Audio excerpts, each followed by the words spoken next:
est 6h45, Europe 1 vous répond, Wendy Bouchard. Et pour bien poser le sujet ce matin, on va réécouter tout de suite les propos de Patrick Caner, ministre de la Ville, de la Jeunesse et des Sports. Il était donc invité hier du grand rendez-vous d'Europe 1. Il y a aujourd'hui, on le sait, une centaine de quartiers en France qui présentent des similitudes potentielles avec ce qui s'est passé à Molenbeek. Mais il est vrai que nous prenons le taureau par les cornes.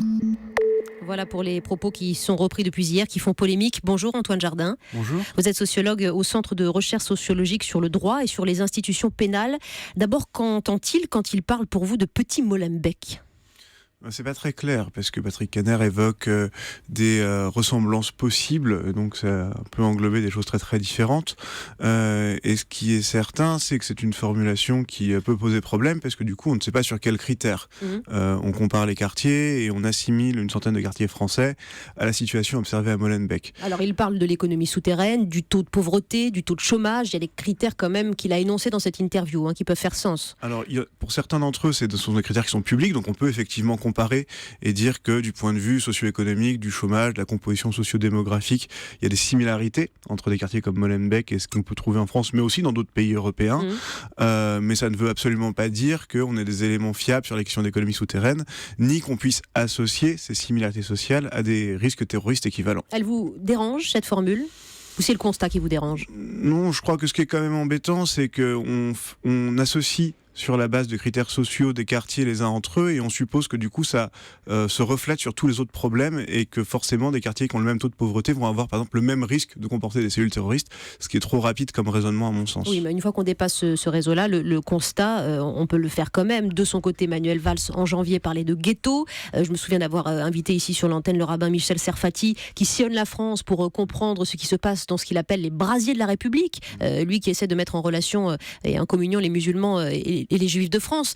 Donc, il y a ces points d'ancrage qui sont quand même déterminés. Si ce que vous voulez dire, c'est qu'il y a des quartiers qui sont ségrégés et marginalisés en France, c'est certain, et on ne le sait pas depuis quelques semaines, on le sait depuis des dizaines d'années. Mais est-ce que c'est plus qu'une centaine ?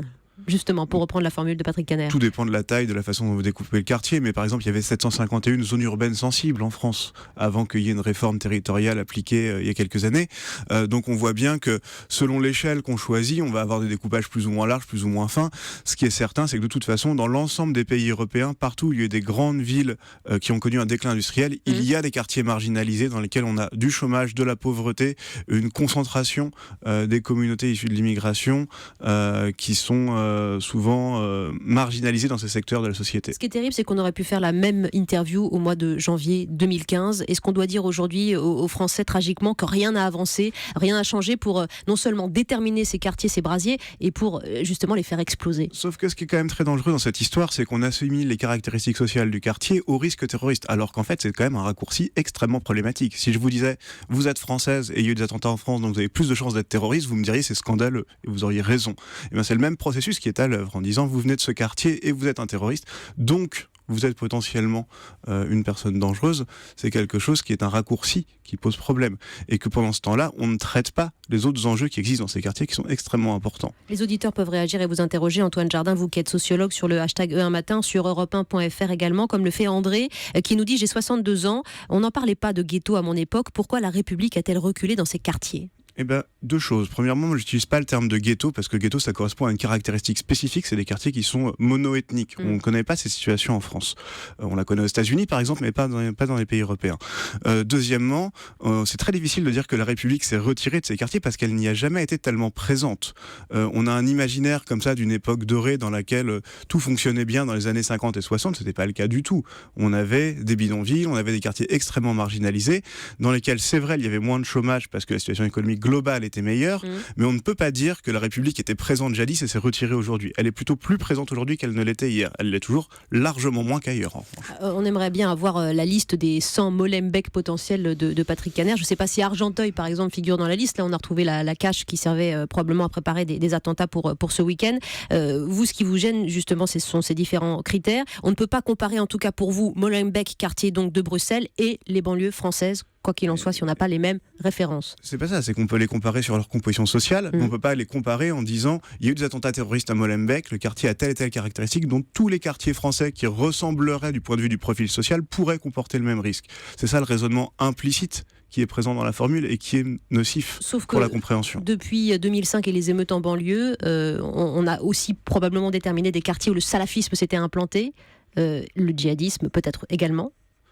Sauf qu'encore une fois, on associe caractéristiques du quartier, existence des émeutes, existence des groupes salafistes et existence des groupes terroristes. Ce sont trois choses qui sont différentes, même si il a pu y avoir des passerelles entre les groupes salafistes et les groupes djihadistes. Il faut rester extrêmement précis et ne pas faire d'association systématique entre les deux. Anissa. Alors si on les a ciblés, si on les a déterminés, comment on les surveille ces quartiers ?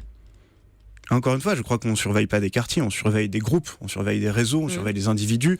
Et ce qu'on voit dans Exemple à Sevran, avec cette salle de prière dont les services de renseignement disent qu'elles en ont besoin pour établir leur surveillance. En tout cas, attention, la surveillance des groupes, elle ne repose pas seulement sur ces quartiers. On voit bien que ça permet d'interpeller des individus qui sont aux Pays-Bas, d'autres qui partent pour la Syrie depuis les zones rurales. Donc il ne faut pas résumer et limiter la question des groupes terroristes à la question des quartiers les plus marginalisés.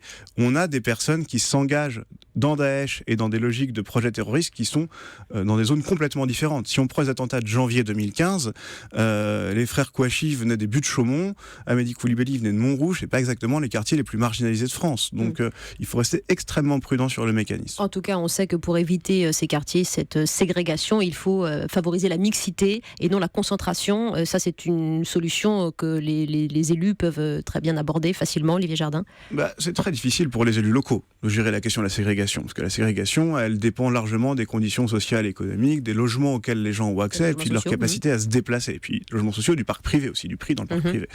Donc changer les structures de la ségrégation, c'est une politique nationale qui est en cause, et c'est une politique sur le long terme, parce que ça veut dire changer la structure des villes, changer les réseaux de transport, changer l'accès à l'emploi, et ça, c'est pas des choses qui vont se faire en quelques temps.